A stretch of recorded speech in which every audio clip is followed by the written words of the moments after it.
اور جلالی کو گالی نکالنے والا، میں کہتا ہوں وہ گالی خود اس کو جاتی ہے۔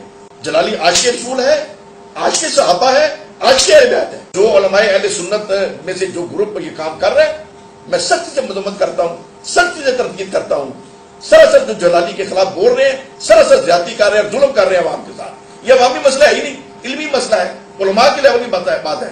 دیکھیں، ایک بندہ مرتد جو حضرت ابوبکر صدیق رضی اللہ تعالیٰ عنہ جن کی صحابیت قرآن پاک سے ثابت ہے، ان کو گالی نکالتا ہے بے ادبی کی نیت سے، وہ تو کافر ہے اور واجب القتل ہے، کیونکہ ان کی صحابیت قرآن پاک سے ثابت ہے۔ ہاں، حضرت ابوبکر صدیق رضی اللہ تعالیٰ عنہ سے کوئی اختلاف رائے کرے وہ اور بات ہے، ان کے کسی فیصلے سے اختلاف کرے وہ اس کی علمی بحث ہے، لیکن جو گالی نکالے گا، ان کی صحابیت کو چیلنج کرے گا، وہ دائرہ اسلام سے خارج اور واجب القتل ہے۔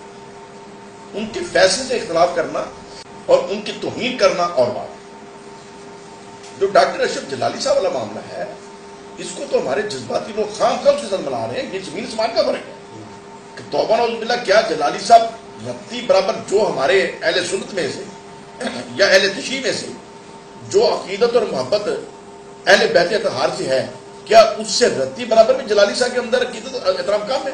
سوال نہیں ہوتا۔ اب ایک الفاظ سے منہ سے ایسے استعمال ہوئے، لیکن ان الفاظ کے اوپر نہ کوئی فتویٰ لگ سکتا ہے نہ گرفت ہو سکتی۔ ایک حقیقت کو انہوں نے ایک ایسے انداز میں بیان کیا، لیکن وہ بھی پھر علمی دلائل کے اندر چلے گئے، اور علمی دلائل میں انہوں نے پھر بے شمار دلائل ایسے دیے کہ یہ الفاظ بے شمار دفعہ بولے گئے ہیں۔ تو ٹھیک ہے، بولے گئے ہیں، اور اگر تحمل سے علماء کرام ان سے بیٹھ کے بات کرتے، ان سے سمجھتے اور سمجھاتے، تو ایک رائے سامنے آ سکتی تھی۔ لیکن جن علماء نے اس کو تماشا بنایا ہے، ان کی بھی نیت کو نیک نہیں ہے، ان کا مقصد شور شرابہ، اپنی مشہوری مقصد ہے، اصلاح معاشرہ مقصد نہیں ہے۔ اصلاح جو ہوتی ہے نیک نیتی ہوتی ہے، بڑے بڑے جلسے بنا کے اور پورے ملک میں ایک جلوس نکال کے یہ دین کی تبلیغ نہیں ہوتی ہے۔ آج ہر 10ویں جماعت کا طالب علم بھی پڑھ رہا ہے، تو انہوں نے کیا کہا، انہوں نے کیا کہا، ان کو سمجھ ہی نہیں آئی۔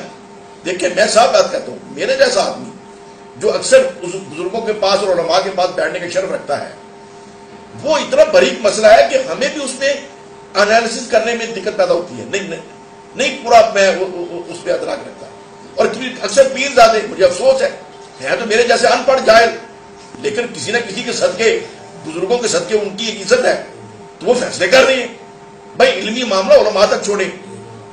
پیر ہونے کا مطلب یہ نہیں ہے کہ آپ کے اگر علماء احترام کرتے ہیں، یعنی کئی علماء اگر ہمارا احترام کرتے ہیں حضور شیر رحمانی کے صدقے، تو میں کہوں جی میں علماء سے بہتر ہو گیا ہوں، ایسی بات نہیں ہے۔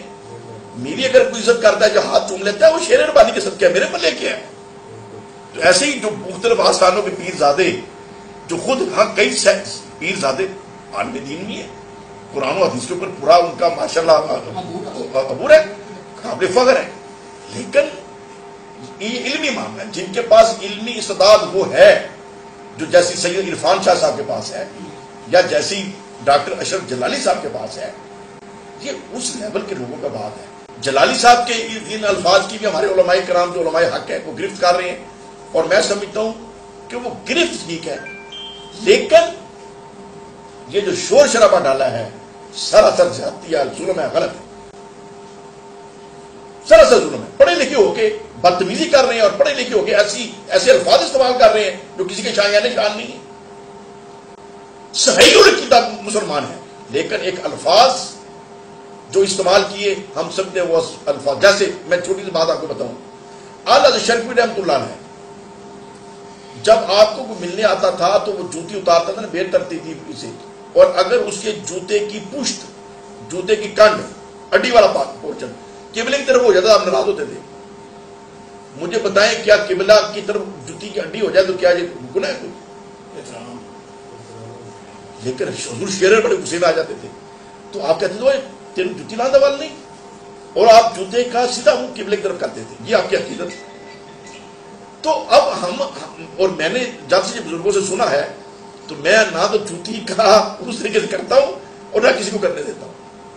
تو لیکن اس کے اوپر اگر کوئی کرے گا جوتی کی پشت اس طرف، ہم یہ کہیں گے یہ بیوقوفی ہے، اچھی بات نہیں ہے، لیکن اس کے اوپر فتویٰ نہیں کو لگتا۔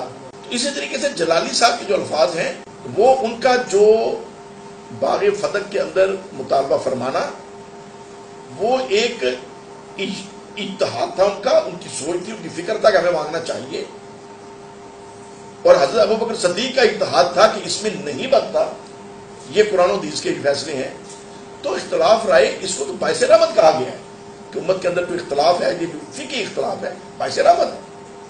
تو وہ ایک اجتہادی خطا جو ہے وہ قابل گرفت کی، پرنسپلی ان کی بات کے ساتھ کسی عالم کو کوئی اختلاف نہیں ہے۔